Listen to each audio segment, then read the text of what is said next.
भगवान की सेवा ही धर्म है। इस धर्म का भिन्न भिन्न देशों में भिन्न भिन्न सांस्कृतिक जलवायु की परिस्थितियों का विशिष्ट स्थितियों के अनुसार भिन्न प्रकार से वर्णन किया जा सकता है। तो देखिए, जो सर्वधर्म है वो भगवान की सेवा करना है। प्रभुपाद जी ने स्पष्ट यहाँ पर कह दिया। याद है फर्स्ट क्लास जब हमने डिस्कस किया था महाभारत का श्लोक कि जो चार चीजें हैं वो हम में और पशुओं में समान है, लेकिन सिर्फ धर्म ही वो चीज है जो हमें पशुओं से अलग करता है। Right?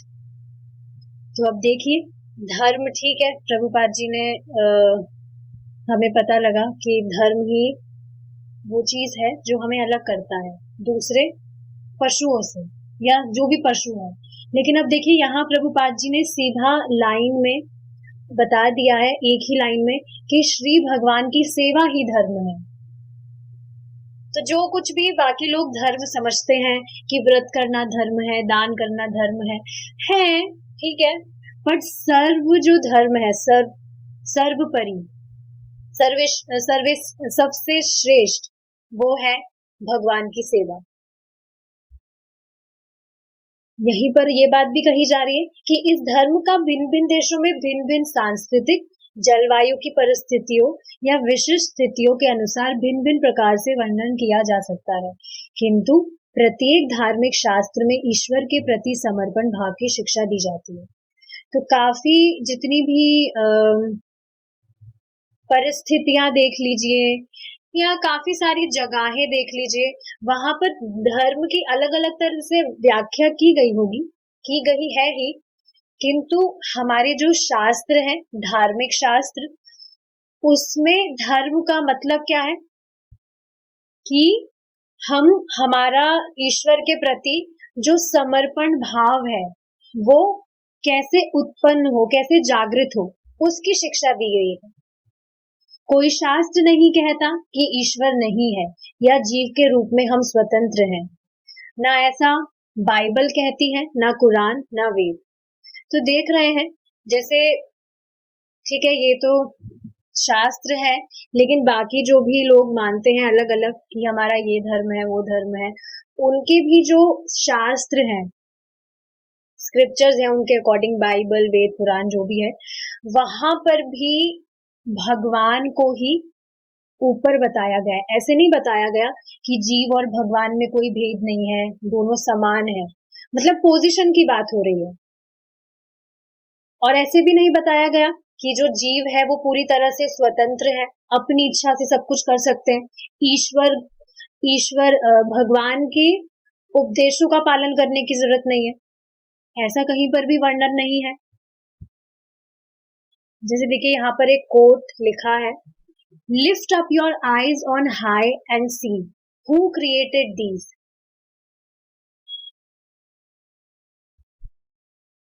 He who brings out their host by number, calling them all by name, by the greatness of his might, and because he is strong in power, not one is missing. पता नहीं इसका क्या मतलब है। वैसे मुझे जहां तक समझ आ रहा है कि अपनी आंखें खोलो और ऊपर देखो, किसने सब कुछ बनाया है ये? क्या अपने आप प्रकट हो गया बाय चांस? ये चीजें हमने डिस्कस करी है, तो ऐसा तो नहीं है।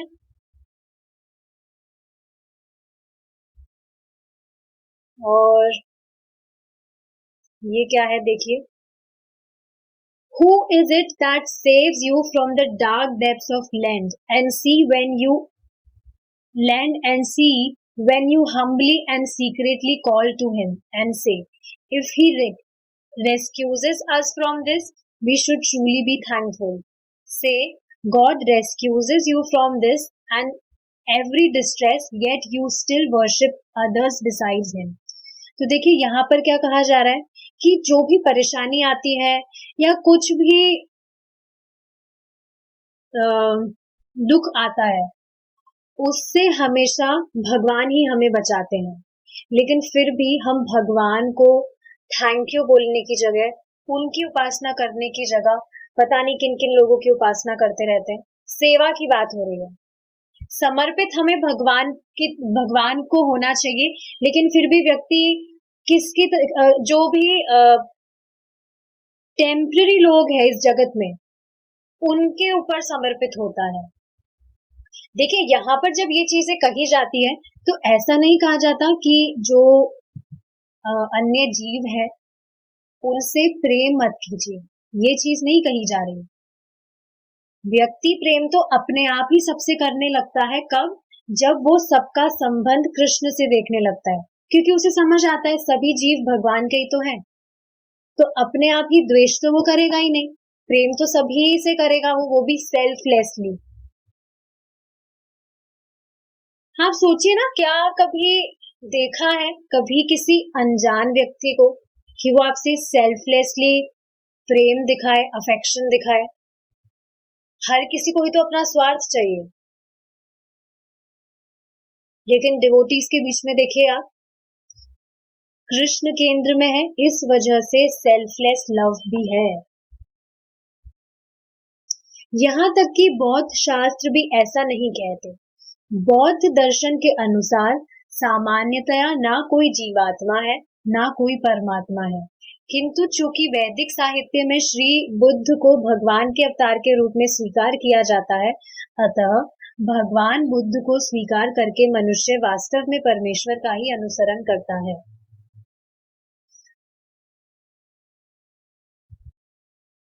अब देखिए ये जो लाइन है, ये लाइन मुझे भी समझ नहीं आई, यहाँ कहा क्या जा रहा है। यहाँ तक कि बौद्ध शास्त्र भी ऐसा नहीं कहते। कैसा नहीं कहते? बौद्ध दर्शन के अनुसार सामान्यतया ना कोई जीवात्मा है, ना कोई परमात्मा। तो देखिए उनके अनुसार तो क्या कहा जा रहा है, ना तो जीव है ना परमात्मा है, तो ये तो क्या बात हुई। किंतु चूंकि वैदिक साहित्य में श्री बुद्ध को भगवान के अवतार के रूप में स्वीकार किया जाता है, अतः भगवान बुद्ध को स्वीकार करके मनुष्य वास्तव में परमेश्वर का ही अनुसरण करता है। श्रीमद् भागवत में भगवान के अवतारों की एक सूची दी गई है, जिसमें भगवान बुद्ध को भी एक अवतार के रूप में स्वीकार किया गया है। तो आपको ये चीज पता होनी चाहिए कि जो बुद्ध है वो भगवान का ही अवतार है। श्रीमद् भागवतम में बेसिकली मेंशन है ये चीज। देखिए क्या श्लोक है, ततः कलौ संप्रवृत्ते सम्मोहाय सुरदिशाम बुद्धो नामनांच न सुतः की तेषु भविष्यति। श्रीमद् भागवत के फर्स्ट कैंटो के थर्ड चैप्टर के 24th श्लोका है ये।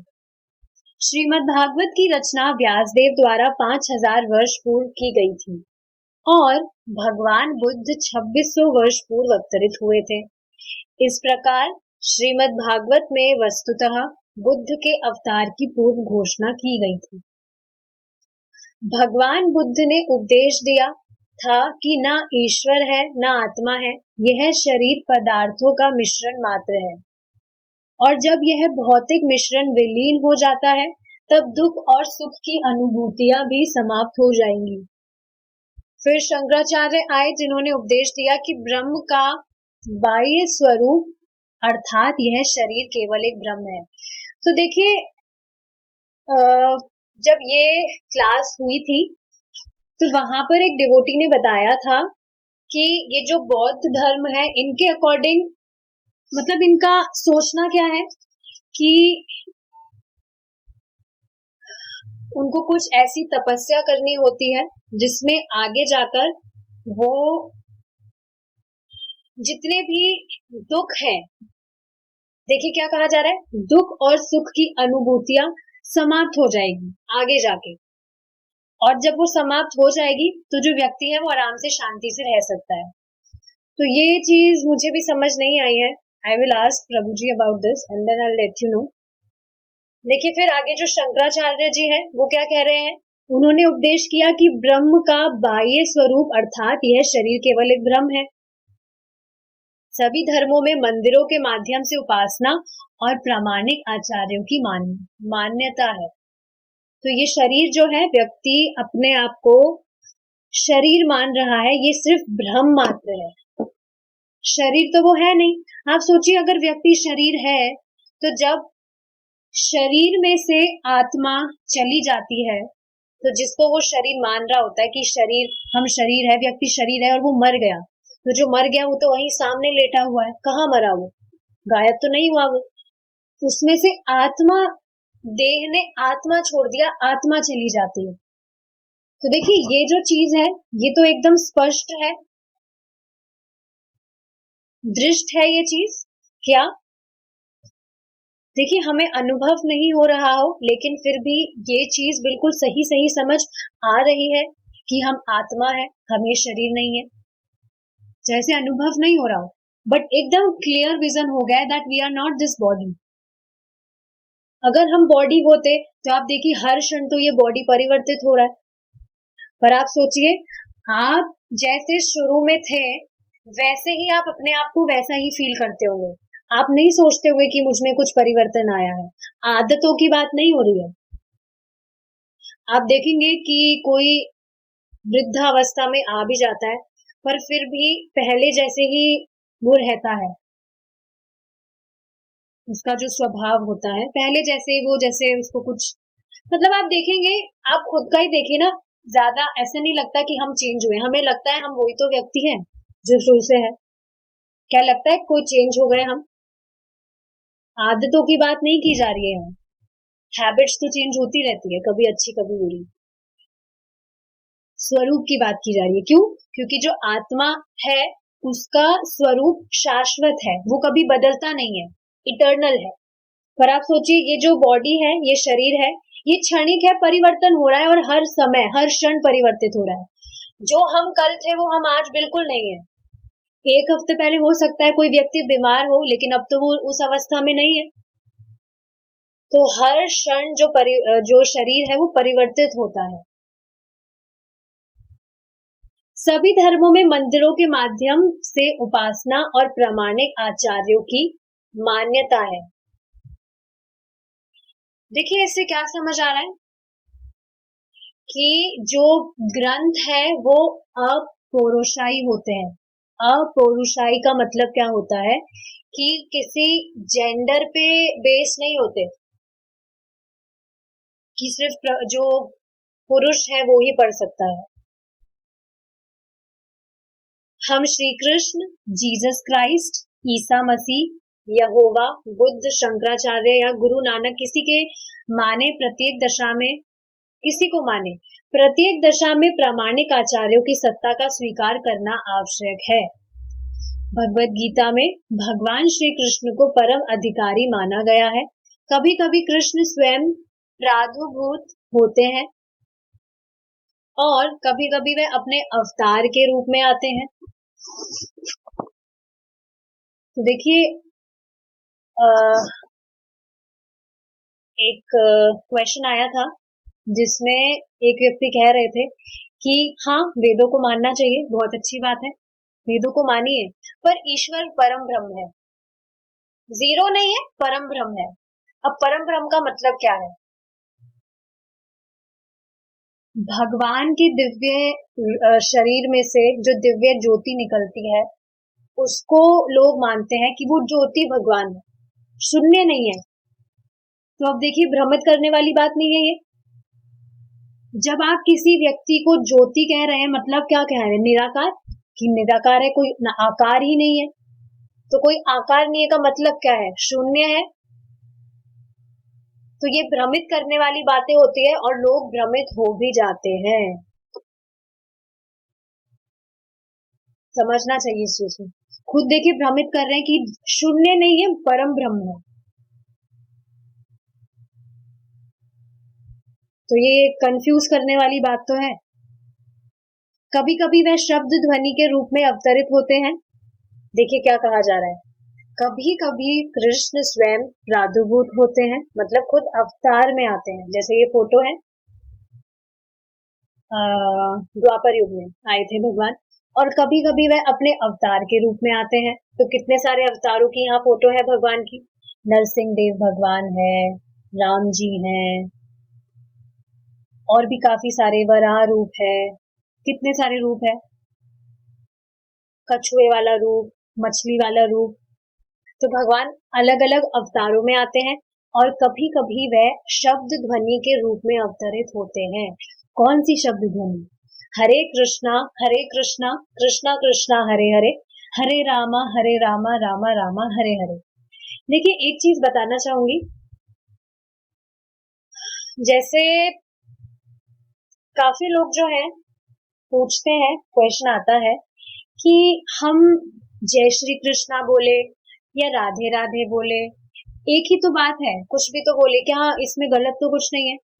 देखिए, गलत कुछ नहीं है और ऐसा भी नहीं है कि कुछ अपराध है, लेकिन स्वयं चैतन्य महाप्रभु ने हमें हरे कृष्णा महामंत्र दिया है। So that's why we should always chant this. अगर किसी को ग्रीट भी कर रहे हैं तो हरे कृष्णा बोलकर ही करिए, स्वयं भगवान, क्योंकि स्वयं भगवान ने ये दिया है।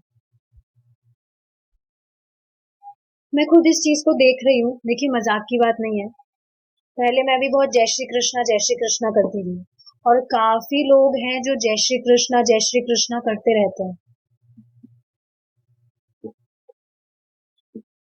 देखिए, भगवान का कुछ भी नाम लीजिए, अपराध कुछ भी नहीं है और भेद भी कुछ भी नहीं है, स्वयं भगवान ही है वो। लेकिन कलयुग में हरे कृष्णा महामंत्र, हरे कृष्णा को ज्यादा इम्पोर्टेंस दी गई है। अपराधी व्यक्ति नहीं है अगर भगवान का कैसे भी कुछ भी नाम ले रहा है तो, लेकिन समझना चाहिए जो हरे कृष्णा है वो स्वयं भगवान ने दिया है, कलयुग के लिए स्पेशल है ये।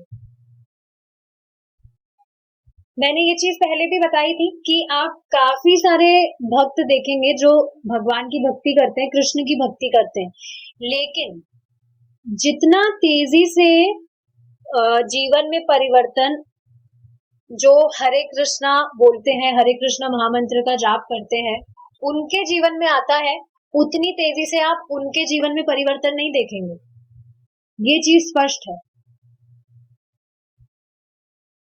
तो प्रबल है ये साधन, बहुत ज्यादा पोटेंट है, तभी तो स्वयं भगवान ने दिया है, स्वयं भगवान ने दिया है तभी तो ये बहुत ज्यादा प्रबल है, ऐसे कहा जाना चाहिए। और कभी कभी एक भक्त के रूप में प्रकट होते हैं, तो भगवान ने चैतन्य महाप्रभु का जो रूप लिया था, भगवान स्वयं भक्त के रूप में ही तो आए थे। अब क्वेश्चन आएगा, भक्त के रूप में भगवान को आने की क्या जरूरत पड़ गई? देखिए, भगवान कलयुग में छुप कर आते हैं। आप देखेंगे बाकी जितने भी युग गए हैं उसमें सभी लोगों को पता था कि हाँ ये भगवान है, ये स्वयं भगवान है, लेकिन कलयुग में भगवान छुप कर रूप में आते हैं। तो भगवान भक्त के रूप में आए कलयुग में। और एक और चीज समझने वाली क्या है कि ऐसा नहीं ये कलयुग पहली बार आया है, हमेशा मतलब रिपीट होते रहते हैं। ये जो 4 युग है, सतयुग, त्रेता युग, द्वापर युग, कलयुग, ये चारों युग बार बार में रिपीट होते रहते हैं। तो अब जैसे ही कलयुग का प्रलय होगा, समाप्ति होगी, इसके बाद में फिर से सतयुग स्टार्ट होगा। इस वजह से सोचना चाहिए, सतयुग में बहुत हजारों साल तक तपस्या करने के बाद में भगवान की प्राप्ति होती है। कलयुग में सच में जिस भी व्यक्ति को भक्ति का संपर्क प्राप्त हुआ है, बहुत गोल्डन अपॉर्चुनिटी है उसके पास में, आसानी से भक्ति करके तर जाए। बिल्कुल भी केयरलेस ना होकर हमें रिस्क नहीं लेना चाहिए, ट्राई करना चाहिए कि इस ही बर्थ में अच्छे से भक्ति करके हम निकल जाए। कम से कम हमारा तो पूरा एफर्ट्स हम दे सकते हैं, फिर वो भगवान की इच्छा है, भगवान लेकर जाते हैं या नहीं, हमारी तरफ से तो कुछ कमी नहीं रहनी चाहिए ना। और कठिनाई भी क्या है, कितना सरल तो साधन है, कितनी इजी चीजें कर दी श्रीला प्रभुपाद ने। श्रीला प्रभुपाद ने खुद ने, ये उनका आदेश है कि जो भी 16 माला का जप कर रहा है, 4 नियमों का पालन कर रहा है, उसे स्वयं मैं लेकर जाऊंगा। श्रीला प्रभुपाद का खुद का ये आदेश है. So we should definitely follow this. Instead of prioritizing other things, we should give priority to this process. बहुत golden opportunity है. जो भी व्यक्ति इस चीज को समझेगा, एक बार बस उसके दिमाग में ये चमक गया, वो चाहे से कुछ भी सिचुएशन आए, कुछ भी कैसी भी परिस्थितियां आए, खुद की भक्ति को कॉम्प्रोमाइज करेगा ही नहीं वो. तो हाँ, बात चल रही थी कि भगवान को भक्त के रूप में आने की क्या जरूरत है. देखिए, ये बात समझने वाली है कि भगवान तो स्वयं आनंद में है ही, हमेशा आनंद में रहते हैं. लेकिन जब भक्त भगवान की भक्ति करता है तो भक्त को भगवान से भी ज्यादा आनंद प्राप्त होता है. उस आनंद की अनुभूति लेने के लिए भगवान भक्त के रूप में आए. आप खुद देखिए ना, अभी तो हम थोड़ी बहुत ही भक्ति करते हैं, बट कितना आनंद आता है. कभी कभी तो भगवान स्वयं इतना अच्छा टेस्ट देने लगते हैं, मन ही नहीं करता कि हम चैंटिंग से रुके भी. मन करता है कोई डिस्टर्ब करने ना आए, बस हम चलते रहे. कीर्तन जब हम सुनते हैं, बिल्कुल कभी कभी याद नहीं रहता इस भौतिक जगत के बारे में, बिल्कुल खो नहीं जाते.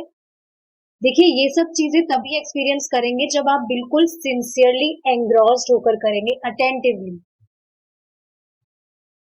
खुद सोचिए ना, जैसे अभी क्लास भी हम अटेंटिवली सुन रहे हैं, तो क्या दूसरी चीजें कुछ याद आ रही है?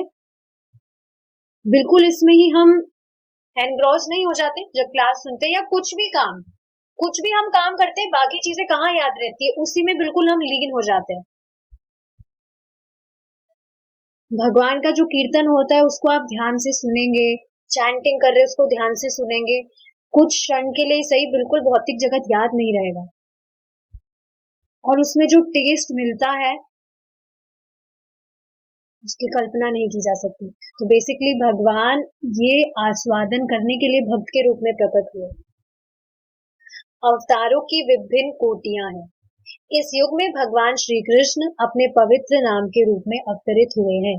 वह है हरे कृष्णा कृष्णा कृष्णा हरे हरे, हरे रामा रामा रामा हरे हरे. तो समझ रहे हैं आप, अपराध नहीं है कि अगर कोई दूसरा नाम भी कुछ बोल रहा है, जय श्री कृष्णा बोल रहा है, राधे राधे बोल रहा है, या वॉट कुछ भी बोल रहा है वो, लेकिन भगवान स्वयं हरे कृष्णा महामंत्र के रूप में, ये जो भगवान का पवित्र नाम है, इसमें भगवान अवतरित हुए हैं. देखिए, ऐसा नहीं कहा जा रहा है कि अगर हम जय श्री राम बोलते हैं तो क्या वो भगवान नहीं है, वो भी भगवान है, स्वयं भगवान ही है. जो भी भगवान के नाम है वह स्वयं भगवान ही है. लेकिन चैतन्य महाप्रभु ने स्वयं ये हरे कृष्णा महामंत्र हमें दिया है. सो वी शुड ट्राई कि हम ज्यादा से ज्यादा इन्हीं नामों का उच्चारण करें. कठिनाई क्या है? एक और रीजन क्या है कि हमेशा हमें ट्राई करना चाहिए कि हम श्रीमती राधा रानी श्री कृष्णा को साथ में स्मरण करें. आप कहेंगे तो हम तो राधे कृष्णा बोल सकते हैं, उसमें भी तो श्रीमती राधा रानी का नाम है. बोल सकते हैं, अपराध नहीं है, बट अगेन वही बात है, चैतन्य महाप्रभु ने हरे कृष्णा दिया है, so we will follow his teachings only. Okay, समझना चाहिए हरे कृष्णा महामंत्र इतना पोटेंट है कि कोई भी व्यक्ति कैसे भी इस नाम को ले रहा है, उसके जीवन में परिवर्तन आते ही है. नाउ इट डिपेंड्स कि कितना टाइम लग सकता है. डिपेंड करता है ना, एक तो वो किस इंटेंशन से कर रहा है, कितना सिंसियरली कर रहा है, और पहले के उसके जो भी कर्म रहे हैं वो कैसे रहे हैं. जैसे मैंने आपको एक एग्जांपल बताया था, एक माता जी का, 4 साल से वो चैंटिंग कर रही थी, बट कुछ फर्क ही नहीं था. But she didn't give up, उन्होंने छोड़ा नहीं था, बस कर रही थी. और अब देखिए सब कुछ कैसे चेंज हो रहा है. मतलब चेंज कैसे, उन्होंने किसी क्रिश्चियन से शादी करी थी, तो उनके जो हस्बैंड थे वो बिल्कुल इग्नोरेंट मूड में थे। ऑफ कोर्स जो शादी थी वो भक्ति में आने से पहले करी थी। भक्ति में आने के बाद तो भगवान बुद्धि दे देते कि अभक्त से शादी नहीं करनी, भक्ति नहीं तो खतरे में पड़ेगी। तो बहुत ज्यादा इग्नोरेंट मूड में थे, बहुत ज्यादा डोमेस्टिक वायलेंस वगैरह जो भी मतलब चीजें होती हैं, but still she was doing भक्ति।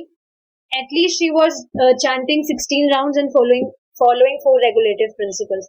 बाकी चीजें तो कर पा रही थी या नहीं मुझे मालूम नहीं है, बट अब देखिए उनके जो हस्बैंड है वो खुद हरे कृष्णा से ग्रीट करते हैं उन्हें।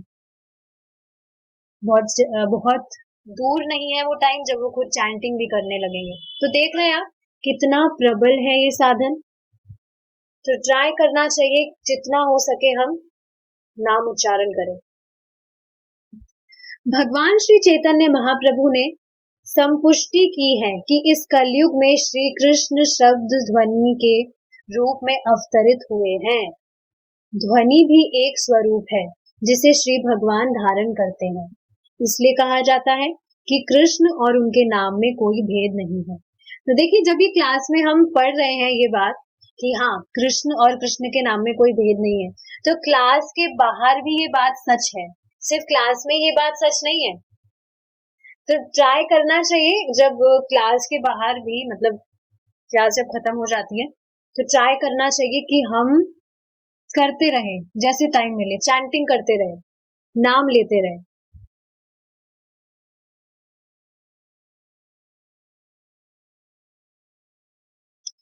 आज लोग श्री भगवान के साथ अपने संबंध को भूल गए हैं, किंतु श्री कृष्ण के पवित्र नाम के रूप में उनका यह अवतार, यह हरे कृष्ण संकीर्तन समस्त संसार के लोगों को इस विस्मृति से मुक्त कर देगा। कभी कभी मेरे दिमाग में आता है कि जैसे कोई भी व्यक्ति इन सब चीजों को फॉलो कर रहा है, बाहर के लोग सोचते होंगे कि इन्होंने पता नहीं कौन सा मूवमेंट ज्वाइन कर लिया है, बिल्कुल ये तो अलग दुनिया में चले गए हैं। समझना चाहिए कि हमने कोई मूवमेंट या कोई संस्था ज्वाइन नहीं की है। We are following shastras. तो हरे कृष्णा जब कहने को कहा जा रहा है तो ऐसा नहीं है कि इस्कॉन वाले जो हैं ये तो उनको फॉलो कर रहे हैं। इस्कॉन वाले किसको फॉलो कर रहे हैं? उन्होंने खुद ने थोड़ी ना ये इन्वेंट किया है हरे कृष्णा, शास्त्र की बात है। पढ़ रहे हैं हम यहाँ, क्या पढ़ रहे हैं? यह हरे कृष्ण संकीर्तन समस्त संसार के लोगों को इस विस्मृति से मुक्त कर देगा। आप देखेंगे कि जब आप भक्ति कर रहे हैं, आपका जो पास का ऑरा है उसमें भी चेंजेस आने लगते हैं। इतनी प्रबल है भक्ति। भक्त जो है उसमें खुद में कुछ पोटेंसी नहीं है, भक्ति करने से ही तो वो पोटेंट बन रहा है, और इसी वजह से उस भक्त के संपर्क में भी जो अन्य लोग आएंगे उसमें भी चेंजेस आते हैं। इतना पोटेंट है ये साधन। भगवान श्री चैतन्य महाप्रभु की घोषणा है कि यदि हम स्वयं श्री कृष्ण नाम का संकीर्तन या कीर्तन के साथ संबंध हो जाए, श्री कृष्ण नाम का कीर्तन करें या कीर्तन के साथ संबंध हो जाए, तो हम जीवन की सर्वोच्च परिपूर्ण स्थिति तक पहुंच जाएंगे। श्रीमद् भागवत के अनुसार भिन्न भिन्न युगों के लिए भिन्न भिन्न आध्यात्मिक साधन है। देख पा रहे क्या कहा जा रहा है? श्रीमद् भागवत के अनुसार जितने भी अलग अलग युग है उसमें अलग अलग आध्यात्मिक साधन है। जो कलयुग है उसका साधन क्या है? हरे कृष्णा संकीर्तन। बहुत ज्यादा पोटेंट है ये चीज, इसलिए ट्राई करना चाहिए जितना हो सके। देखिए एक बार किसी भी व्यक्ति को ये जो हरे कृष्णा महामंत्र है इससे प्रीति हो गई, उसका जीवन सफल है। क्या किसी को बोरिंग लगता है? हरे कृष्णा महामंत्र डेली तो हम एक ही मंत्र चैंट करते हैं, किसी को कुछ चेंज चाहिए? अरे क्या एक ही एक, बस वो 3 नाम बार बार, हरे कृष्णा रामा, क्या बार बार ये तीन ही नाम बोलने हैं? नहीं। अब आप कोई भौतिक वार्ता करिए जिसमें आप किसी चीज को रिपीट करिए, उसको आप बार बार रिपीट करेंगे, थोड़ी देर में बोर हो जाएंगे आप। इससे ही स्पष्ट दिख रहा है कि ये कोई साधारण नाम नहीं है। भगवान का नाम भगवान से अलग नहीं है, स्पष्ट है ये चीज। डाउट करने की कोई अवकाश ही नहीं है डाउट करने का। अब देखिए यहाँ पर ये क्या श्लोक बोला जा रहा है।